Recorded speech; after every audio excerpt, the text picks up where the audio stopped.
Welcome to New Home Insights, the podcast from John Burns Research Consulting. I'm your host, Dean Worley.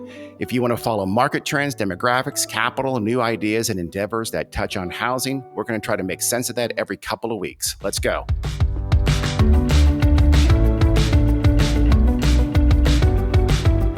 Hello and welcome to the New Home Insights podcast. I'm your host, Dean Worley. Today, we're going to kind of defy the name of the podcast, and we're going to dig into the world of the existing home market, not the new home market, the features and dynamics of that sector, also kind of the evolution of the resale brokers and resale brokerages. To do that, I have Mark McLaughlin. He started one of the best resale brokerages I've ever known. He then moved on to one of the biggest resale brokerages, I think, in the world, where he is now, Compass, where he is the Chief Real Estate Strategist. Titles, there's a lot of times where the title is this kind of a thing. And this time, this is one of those instances where the title makes perfect sense because Mark is not just a really good broker, a great broker. He's way more than that. He really is someone who thinks strategically and analytically and has vision. And again, that last word is another one of those words that you hear a lot. They're not always honest. In this case, it's very accurate to describe Mark. Mark, how are you doing this morning? Dean, it's a privilege to be here. It's been too long. I'm really excited about our session today. Well, I gave you a little mini intro, but that doesn't really give justice to the breadth of your experience. So I want to give you a chance in just a second to give a brief rundown of kind of your path to where you are now and what you're doing now with Compass. And then I promise the listeners we're going to get to the meat of the podcast. We're going to talk about hot topics like supply, what's happening with buyers and sellers, the existing home market, technology, some fascinating stuff. First, though, Mark, tell us a little bit more about Mark.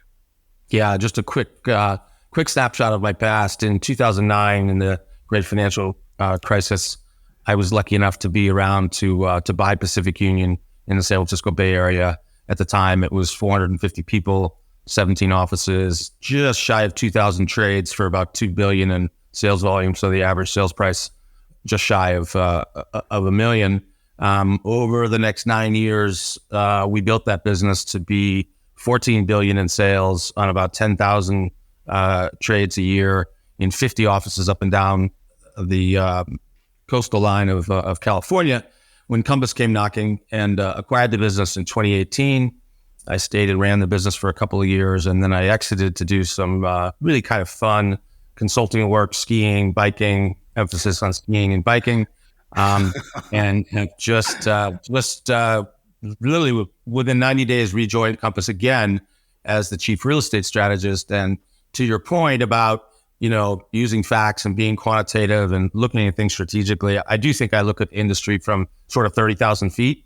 And I do try to make decisions based on facts. I always told my leadership team, I can make 1,000 decisions a day based on facts and not one on storytelling. Yeah, that's what we've met years ago. And it did always impress me that you could kind of bring both those facets to the world. You have this great personality and a lot of charisma, but you're also understand numbers and understand the importance of data and letting data lead you to the right answer. Yeah. So let's start with maybe the hottest of hot topics in the existing home world, at least with respect to new home folks, and that's supply. Because for sure, folks have asked me, what do you think the single most important factor is in sort of bolstering the new home market? And in my mind, it's for sure the limited supply in the resale sector in most markets. So I think we all know the answer, but let's still go over it. Why is resale supply so low right now? Yeah, so we went through, in the last 5 years, we've been through sort of 2 cycles on our third now. And in the middle cycle where interest rates were, 3% and sub 3, if I'm not mistaken, you all know better at Brush Consulting, but I think something in the neighborhood of 70% of homeowners in the United States have a mortgage below a 4. And that's really no longer a liability. That's an asset. Why would I sell an asset that has a face value that's 300 basis points below market? And so, whereas in the marketplace coming up to COVID, people wouldn't sell their house because they had no one to buy. Now they don't want to sell their house because they have the financial asset. So we have sellers that are staying in their homes right now, and the buyer demand is ferocious. It's just this limited supply of inventory that, I can't replace my property. This is just too attractive for me. Don't you think that buyer demand, though, I still think that demand part is lower than it was during the heyday of COVID. But the other part, that supplies part, is so much lower that the equation is much more in favor of demand. Yeah, but I think the demand side of the equation has shifted for a different reason. The demand side of the equation has now shifted because of purchasing power. And in January of 22, mortgages still had a 3 in them.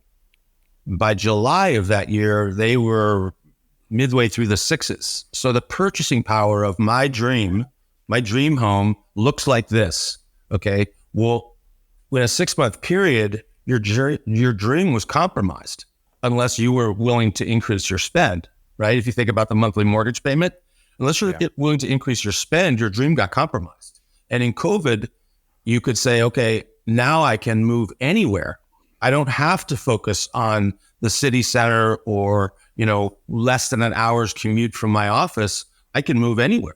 And so you could go to a market where the average trade was 60% of the one that you currently live in that urban high density area.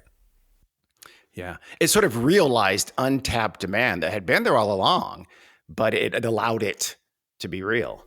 For sure. And here's something else I've noticed, that when we look at time periods, from something analysis we did, 6 months ago, 8 months ago, and look at the movement in the resale market versus the new home market, I am consistently seeing stronger price movement, positive price movement in the resale market. Am I seeing things? Are you seeing that more nationally? Are you seeing just stronger pricing power in the resale world, presumably because of this low inventory?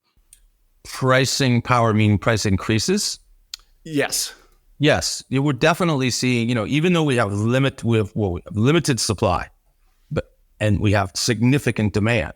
So we are seeing consistent, 1% increase in prices in a month, not 6%, something like that. But we are definitely seeing there's more people chasing fewer homes, simple supply and demand. We're going to get lift in pricing. Yeah, it's really remarkable too. It's this weird kind of counterintuitive world in which very often in some submarkets, there's much more availability of new homes, oddly, than there is of resale homes, which of course is extraordinary. How about niches, like price niches? Is there more or less inventory by niche, or is it really just kind of tight everywhere by price? It's interesting. I just started a sort of an inventory analysis this morning by price point, because the marketplace sort of over luxury in whatever market you're in, let's call it 2 million or 5 million, wherever you are in the spectrum of housing in the United States, is not as adversely impacted by interest rates because there's a lot more wire transfers and all cash transactions there. But the sensitivity in the marketplaces where you're buying an $800,000 home or you're buying a home with an $800,000 mortgage, far more sensitive in those areas. Mortgage that's a great segue. So my next question is really about mortgage rates. Some folks think that if mortgage rates come down to a certain level, I'll ask you what you think that level is, that we're going to see sort of this explosion of listings and a lot more inventory onto the market. Are you in that camp? I'm definitely in that camp. I can't say I'm the expert on what that number is, but I would say that if mortgages came down to a 6 or a 5.75, we would see a significant increase on the demand side of the equation. And with the things that we've learned about mortgage buy down in the last, say, 7 to 10 months, the seller could really prepare themselves for the next place that they're going. Well, they'll use proceeds from sale to put up 3, 4, 5, 6 points, almost like, your new home builders have been doing. Yeah. So that's good.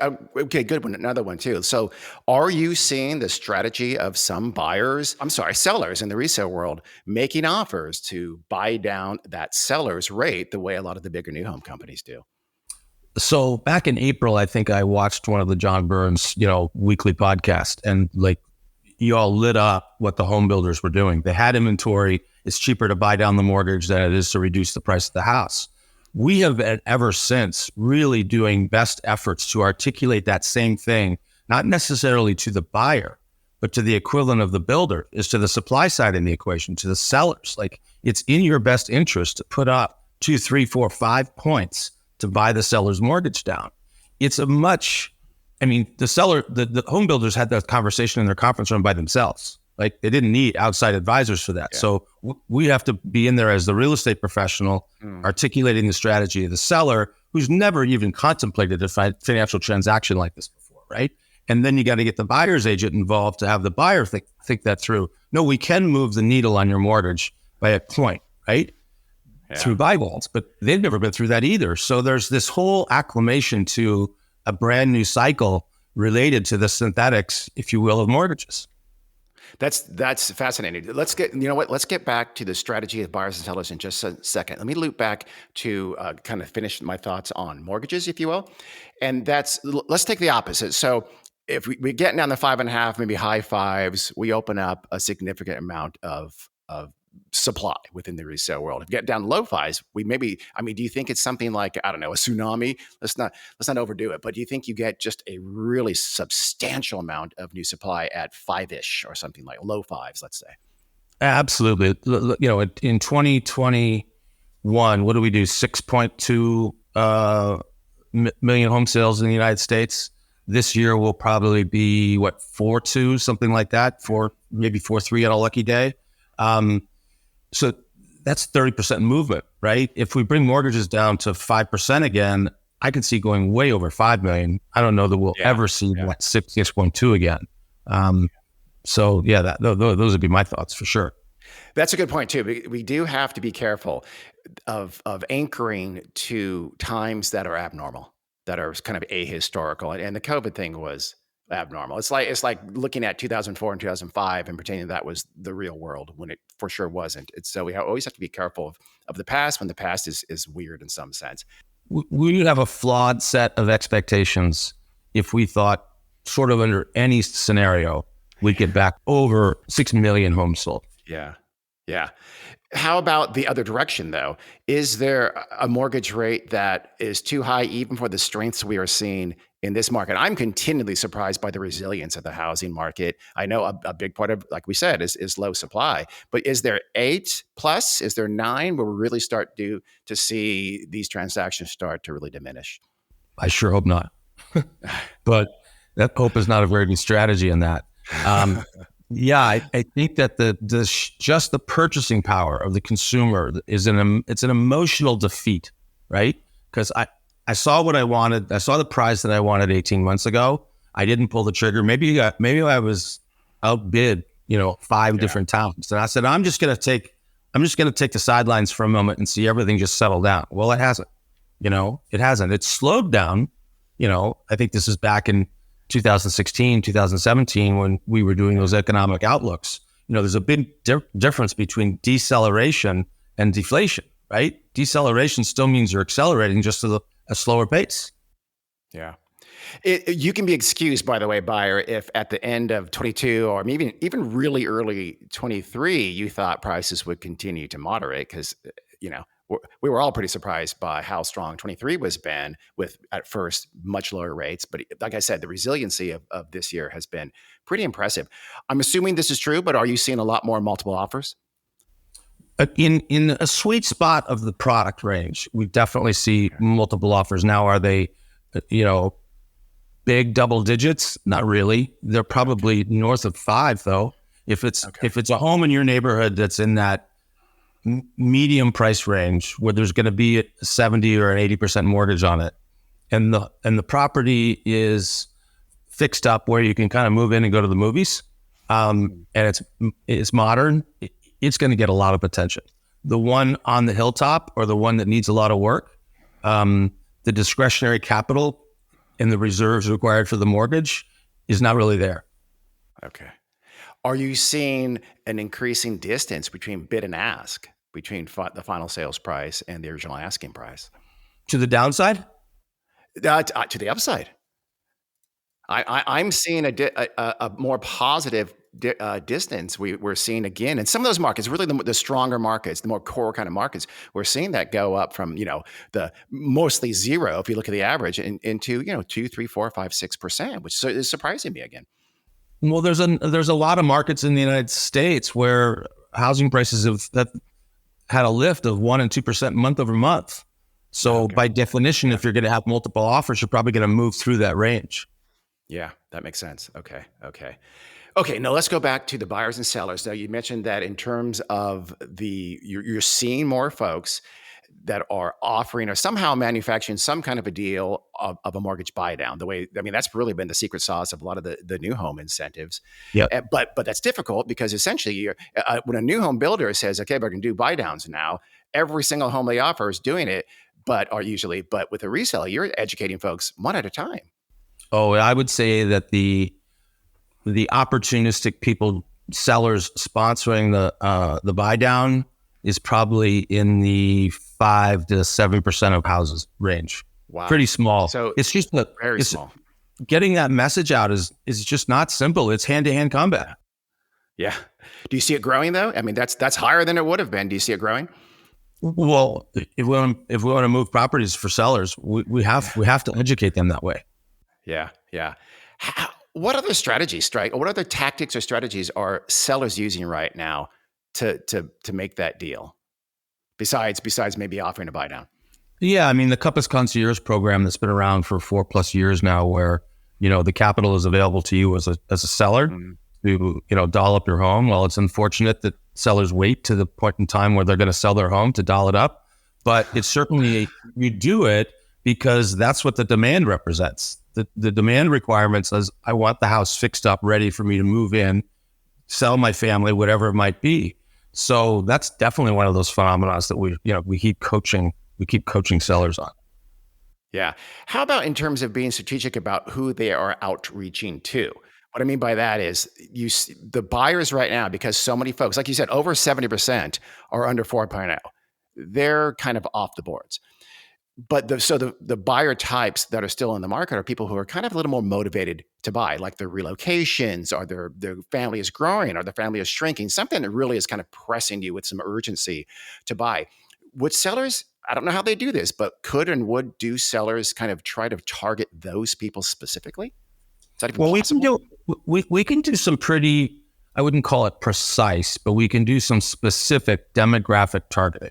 Where if we know that in suburb A, the school district is so hot that it attracts people from city B, we can definitely do targeted digital marketing campaigns to target that house to those people. And you can do it, you can pick your channel. You can do it on CNBC, you can do it on CNN, you can do it on the local high school football channel. You can do it really anywhere you want.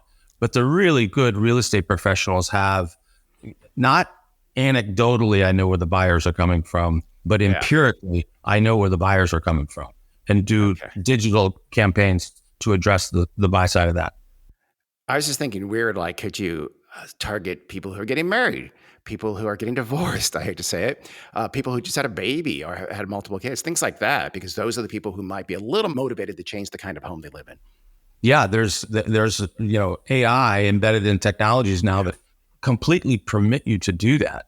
The divorce is a lot easier in certain states than the marriage certificate, because the marriage certificate gets filed the day of the wedding, right? Where the divorce, most states have sort of a 6-month runway that you file and then you're done in 6 months type thing. And so you got a little more time on your side there, but there's the 5 Ds, diapers, diapers, divorce, all that kind of stuff. The classic stuff. Relos too. That's a little harder though, isn't it? To track folks who are moving into a given area.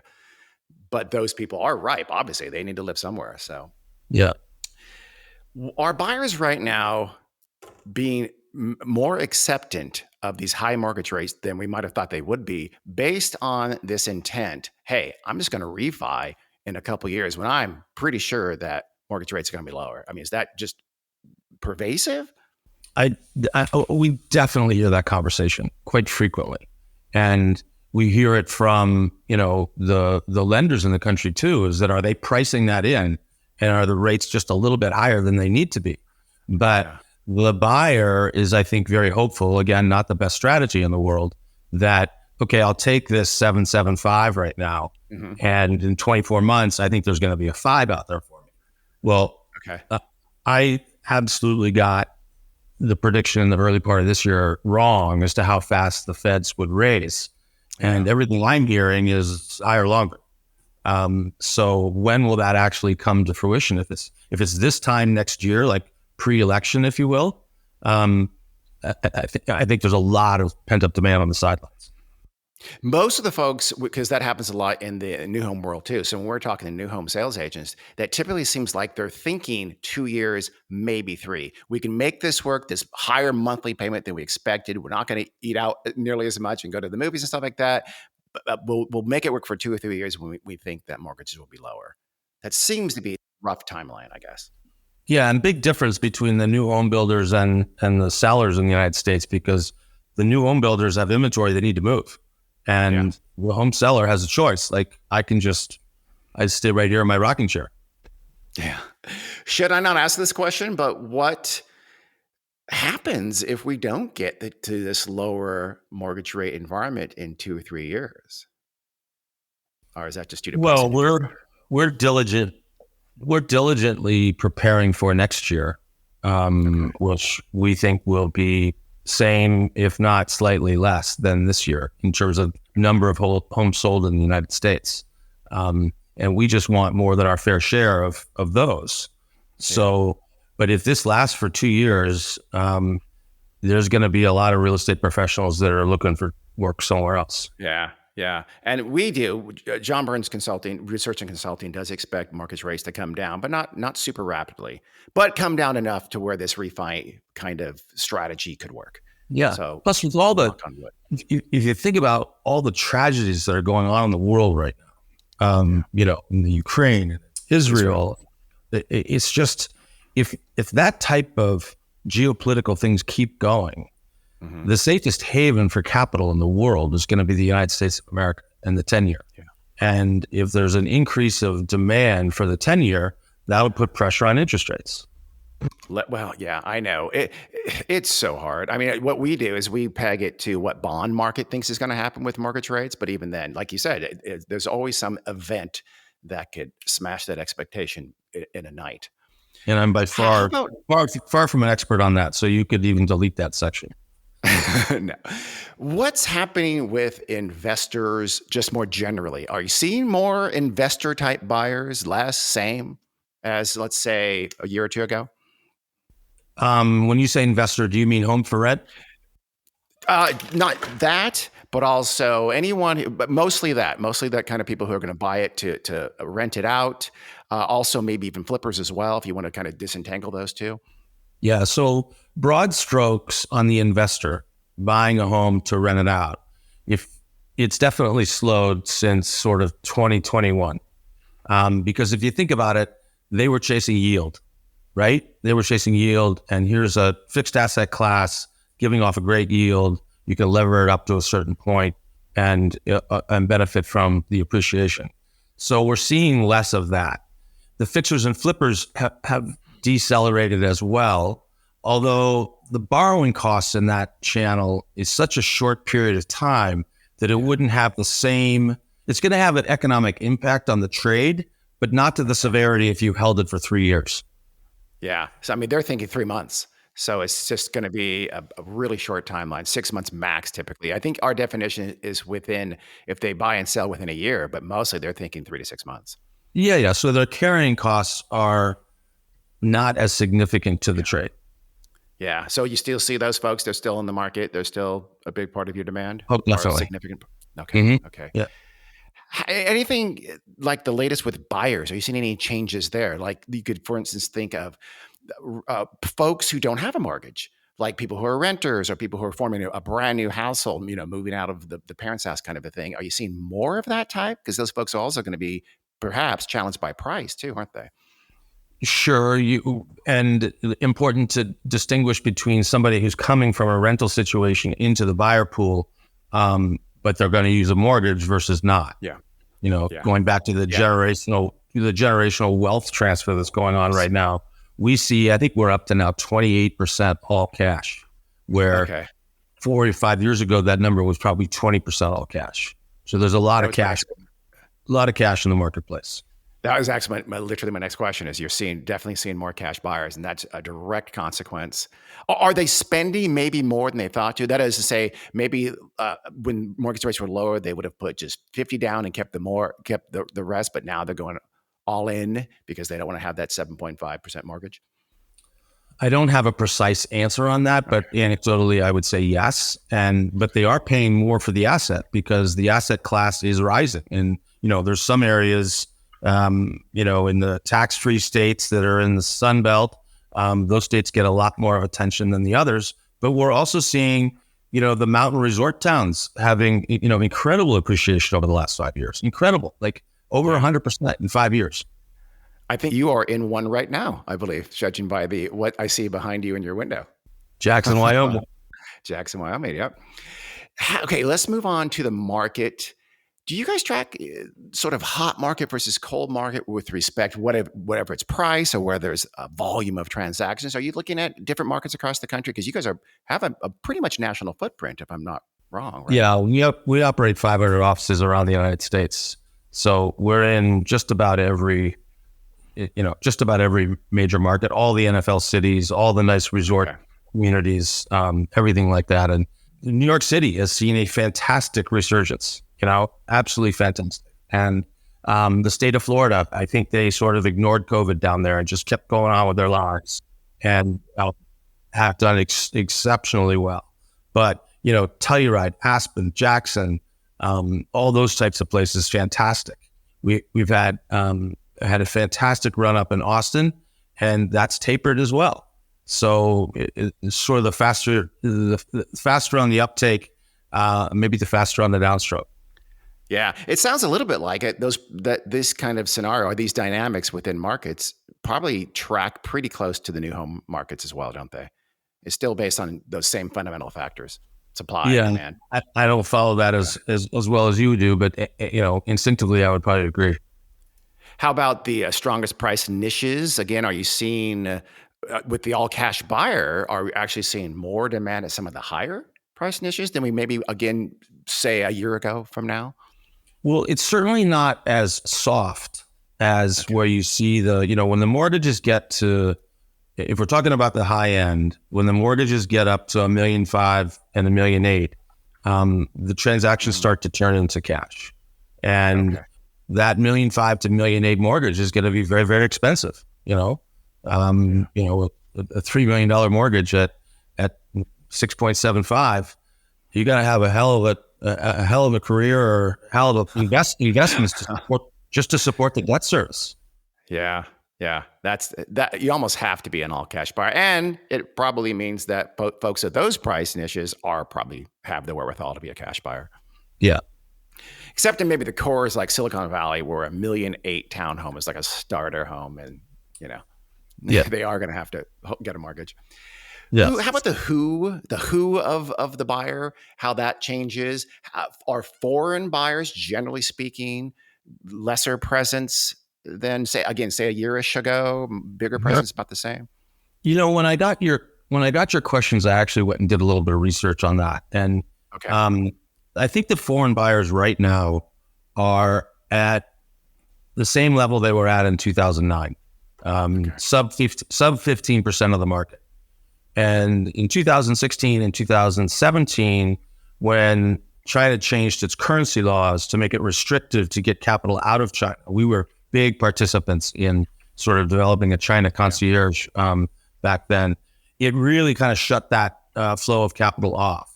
And the items that I've been seeing recently is significant capital now moving out of China to Singapore. Well, once it gets to Singapore, it can go anywhere in the world, right? Okay. I don't know what the trick is to getting it into Singapore, but that's the trend that we see now. It's funny you say that because I did talk to a couple of my colleagues, and one in particular, Scott Wild, he's down in Southern California, places like Orange County and Irvine, which is a very popular destination for Chinese buyers. They're still getting a lot of Chinese buyers. So that at least you could speculate that that's coming via Singapore. Maybe. Or something along those lines. Maybe. Yeah, it used to be Hong Kong, but now Hong Kong's back under, Chinese rules. Yeah. So the capital is Yeah. Yeah. Remember there was a while there where like you went and lost at the craps table like $1 million. They took their cut and the rest made it to the US to buy a home. Yeah. Oh, I'm having really bad luck tonight. Oh, I lost again. That kind of thing. You can get very creative to get capital out. Yeah. Okay, let's talk about how you function in today's world. What are you as a resale broker? Are you doing differently to let's start with this to compete with new homes? Do you think about that? Do you feel more competitive with new homes? Are you doing anything different strategically or tactically to compete with that competition? Well, we had to. We had to get creative with our mortgage business, which is called Origin Point. We had to get our loan officers engaged with our real estate professionals to educate that buy down process. And everybody, well, not everybody, but the knee-jerk reaction is the buy-down process is for the buyer. No, in this instance where the home builders were getting all the headlines and their market share got up to what? 30% of the homes sold in the United States were coming from the new homes markets, is because they owned the headlines on the buy-down from the seller side. Yeah. So that was an adjustment for our industry. It's like buy-down is usually the buyer, but today it's the seller we're pushing to do it. What's the biggest value add? We know there's two buckets, really. There are some people who are just resale buyers. There are some people just new home buyers, but more and more, those two Venn diagram circles kind of seem to be merging.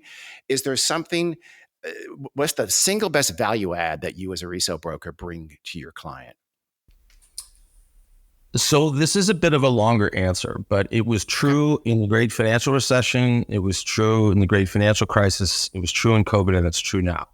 The relationship between the buyer or the seller trades with a real estate professional on trust.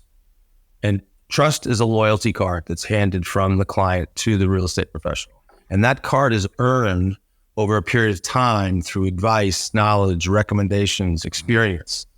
And so in this market right now, if you're a buyer and there are multiple offers, you're picking the person that you trust with the best relationships in the market. Because if I can bring your if I can bring an offer to you, Dean, the listing broker, and you trust me, like my client trusts me, I have a much better chance of taking that down. So in a market like this, where you might think we're going to see fee compression because transactions are lower, the really sophisticated buyers are saying, you're the best in the market. You know all the people, you know where the bodies are buried, go find me a house.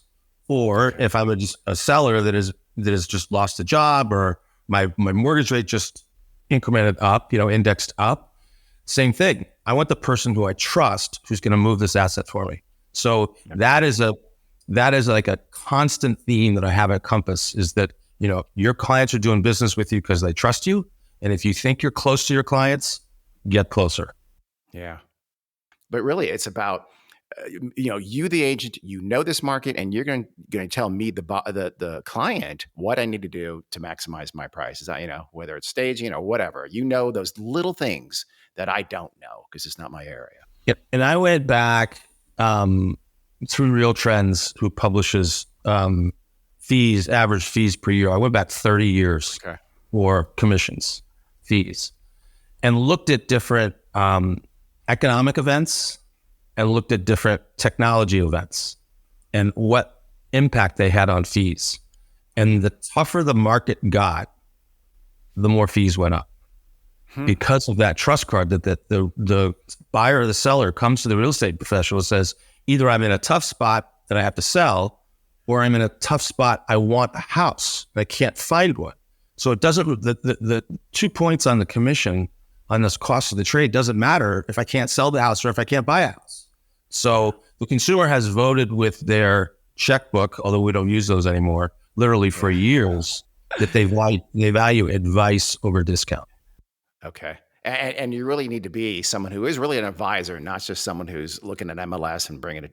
You need to be much more strategic than that. Okay. In this market, the good will become great. Okay. And having resources to do that makes it easier. So my next question is, I don't want to make you uncomfortable. You're at a big brokerage. Do you see more concentration coming within your world? Oh, for sure. Some of the smaller folks getting squeezed out. Okay. Yeah, it's Compass had the benefit of incredible access to capital. and devoted a significant amount of that capital, hundreds and hundreds of millions of dollars, into a technology platform that now includes AI and ChatGPT. It's a competitive advantage that will widen the gap in years to come, because it will be hard for people to access that kind of capital again. And so competing in the world today of 4.2 million trades a year, homes a year, versus 6 million, 30% of the trades taken out of the market. Take 30% of the trades out of any real estate broker's P&L, and it's upside down. So technology is it a game changer? That's a hackneyed word, but is technology a game changer in the resale brokerage world right now, or becoming one? I don't think it's binary like that, Dean, but it is going to create share because people are going to value it. If you think about what AI and ChatGPT do for you, it's not going to replace me as a real estate professional, but it's going to eliminate the routine and the mundane. And we have a lot of routine and mundane in residential real estate. Just think of the friction, the paperwork in a transaction, And so if that gives me time, I take that time and I can either enjoy myself or I can put it back into my relationships. This is a horrible question because I know it can differ by market. But remember the old rule of thumb that 6 months of supply was that kind of equilibrium point. We know that's smaller now. And the reason I ask it now is because the technology is such a big part of that. Do you have any sense, what is the new equilibrium for months of supply? It's not 6, but it's more than 1 or 2 too, I feel like. Yeah, there's no way it's 6 because, so I would take a stab at the true balance would probably be somewhere between 60 and 75 days. And the two reasons are that there is so much transparency on the front end, the search end, that the consumer comes in like hot. They come in knowing exactly what they want. They want 123 Main Street. And then there's been so much investment into prop tech to eliminate the friction in the transaction that the trade happens faster, right? Yeah. So we got this craze of an undersupply of housing, a faster transaction that collapses that cycle. That's a great analysis. So it's kind of from both ends is shrinking this time period. You're right. Buyers know, they can go online and find out so easily and so quickly everything they need to know in a way that they couldn't have found that at all in any time 10 years ago, 20 years ago. Now, if you take the mortgage out of a trade, all the money that was invested into prop tech during COVID, which was a significant amount, billions of dollars, was focused on removing friction from the trade. So now you have an e-notary. The title companies can file electronically. They don't have to walk into the courthouse. So if you don't have, in most states, I shouldn't say most states, in many states, if you don't have a mortgage, you could probably close a trade in 4 or 5 days. Maybe even sooner. Yeah. That gives them, I imagine, a pretty significant advantage over anybody who is going to have a mortgage. Well, because if I'm the seller on that trade, you're giving me certainty, right? Yeah. Oh, I can be out I may not be able to be physically out in 4 days, but I have my capital freed up to go do what I need to do. Yeah. Right? Yeah. So as we reduce friction from the trade, we create velocity. And velocity creates liquidity. It's like, what, 4 days? I don't even have boxes yet. Give me a couple of weeks. Yeah, exactly. But that's not a bad conundrum. How about virtual touring? I know that seems like a 2.5-year-old question, but I know that became huge during COVID and it kind of had to. Is that still getting bigger and bigger? Is it still getting more acceptable? Do you still see buyers who are buying sight unseen other than a Zoom tour or something like that? Well, I think the virtual tour has become sort of the standard as opposed to the leading edge. And now there are sellers that really want their privacy. And so maybe they say you can put 4 pictures of the house and that's it. Okay. They want their privacy so that's definitely part of it.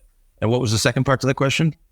It's just I wonder if is that going to become? So I think you answered. Is that going to become kind of the norm? Are we Yeah. going to see No, it being pretty routine? definitely. Oh, it was. Do you see folks buying sight unseen? A reload, for instance, or are they going and physically, at least at some point during the process, going and taking a look at the house physically? Yeah. Well, so Relo is not as big as it used to be because of the work from home phenomena. Will that come back? Will companies start relocating people around? That means they've got a return to office policy that's pretty rigid. Yeah. We have a very aggressive return to office policy at Compass, where we're building a community filled with culture, and we want the people to be in it. I have not literally since COVID kind of relaxed, maybe in late 2021, middle of 2022. I don't think I've been seeing that craze of buying and sight unseen. Okay. It is a little bit different now, isn't it? Let's end with this, Mark. How about you look into your crystal ball? I do this to all of my guests. I'm brutal and I'm mean-spirited, but how are we selling homes differently? How are you guys selling homes differently in, say, 5 years, 10 years? Is there something overarching that you think will be a different part of that process? Yeah, it's hard to articulate, but like the financial services business has E-Trade and Goldman Sachs, I think we will see that kind of separation in the real estate brokerage business. In 10 years, yes. In 5 years, early signs of it, really early signs of it. And the clientele will have an appetite for a different type of service. So if you have the appetite for the Goldman Sachs type service, you're going to go and work with them. If you have an appetite for, I just want to swipe my card and I don't really need a whole lot of help and I want to save, 2.5%, you're going to have that opportunity available to you. And the transactions will get even faster because as soon as we can take the friction out of the mortgage process, there's 3 companies I know of out there that, want mortgages in 2 minutes. Okay, well, wow, it's hard to even fill an application out in 2 minutes. But yeah, I think that's coming for sure.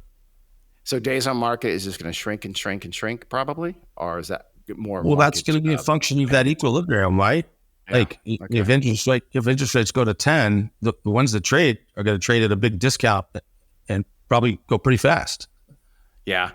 So folks will just be looking for, they'll kind of get the broker that they feel they need. Again, it could be all the way from really hold your hand concierge to just, make it happen. Yep. And the consumer will get the choices that they demand because an entrepreneur will give it to them. But if we get back to 5.5 million trades a year, that's a lot of real estate to buy and sell. Yeah. And we also have to keep in mind that 80% of the time, you're not buying a house, you're buying a home.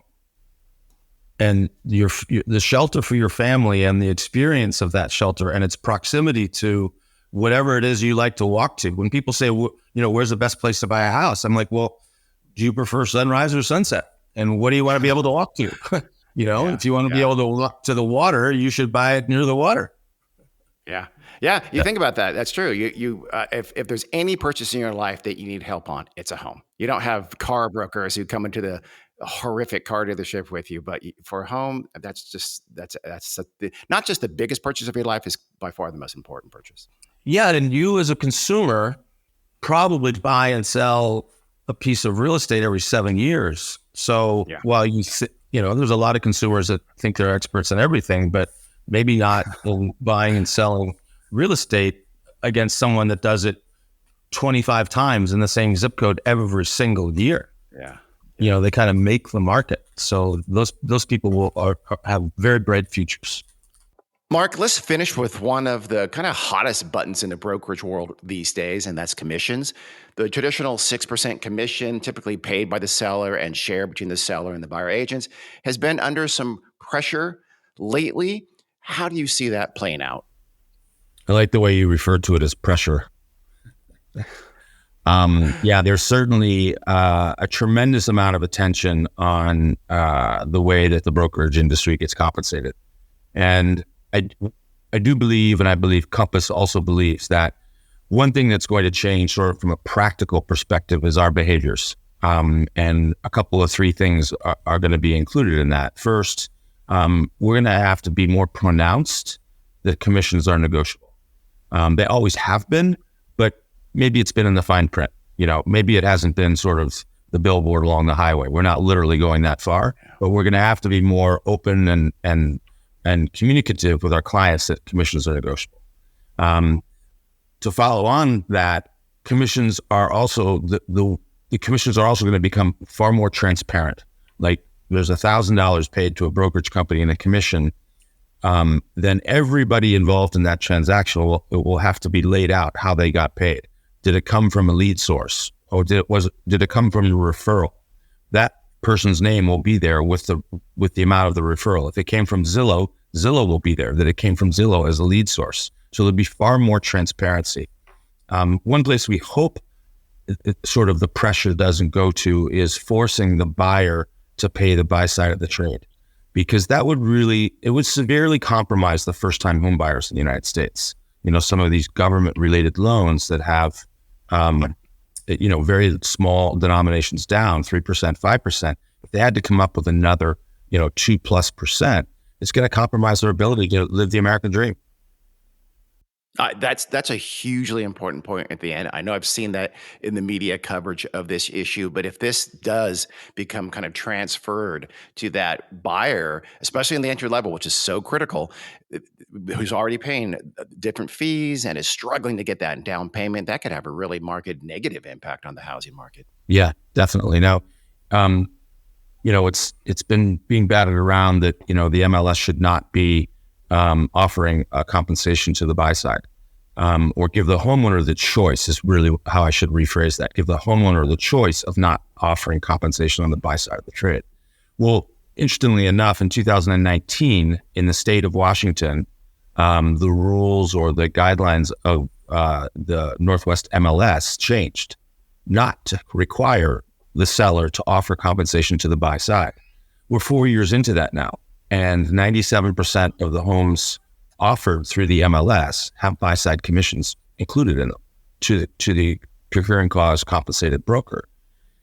By choice of the seller? By choice of the seller. Wow. And 95-ish plus percent of the time, that fee is 2% or higher.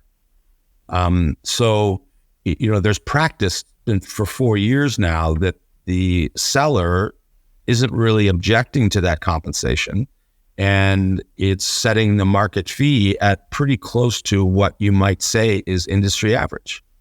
So we're learning from that, and we're going to, keep training our folks appropriately to that end. It's a better answer, I will say, Mark, than what I've seen from some of your compatriots in the media portrayal. So I appreciate that. Yeah, and there's a lot of noise on this topic. And then our industry tends to publish news on noise. So you got to get to the facts. So the facts are, at Compass, we went back and looked at our buy-side commissions in the state of Washington month by month through the year, and they range from between 2.25 and 2.45%. So the consumers are making those decisions that they value our service. That's perfect. Well, let's end there. I like that. Thanks a lot for coming on. This has been great. As I mentioned, I think up front, we've been trying to get this together for a long time now. I am so glad we did, and you came on the show. It's such a pleasure. Such a pleasure, Dean. Good to see you. Thank you very much. Thanks everyone too who's listening now. And this is Dean Worley for the New Home Insights podcast. We'll see you again in a couple of weeks.